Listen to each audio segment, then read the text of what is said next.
Voici le moment que Mme Harris a pris contrôle du ton du débat qu'elle allait avoir avec M. Trump hier soir. So let's now welcome the candidates to the stage. Vice President Kamala Harris and President Donald Trump. Kamala Harris.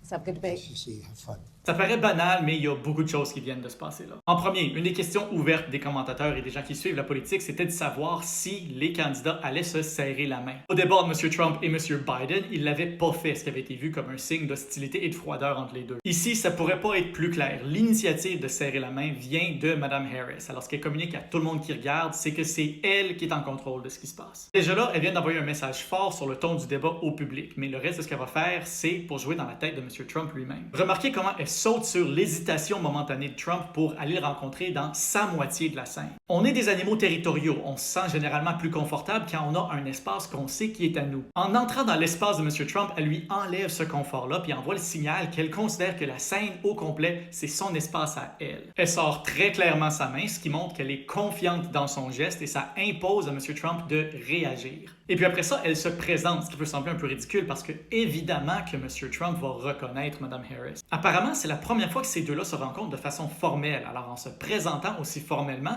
Mme Harris envoie le message à M. Trump qu'il ne la connaît pas et qu'il ne sait pas à quoi s'attendre. Maintenant, est-ce que tout ça, ça a fonctionné pour ébranler M. Trump? Je sais pas, je suis pas dans sa tête. Mais de la part de Mme Harris, c'est un coup de maître. En à peine 2 secondes, elle communique qu'elle est en contrôle, qu'elle n'a pas peur d'envahir l'espace de M. Trump et qu'il est mieux pas la sous-estimer.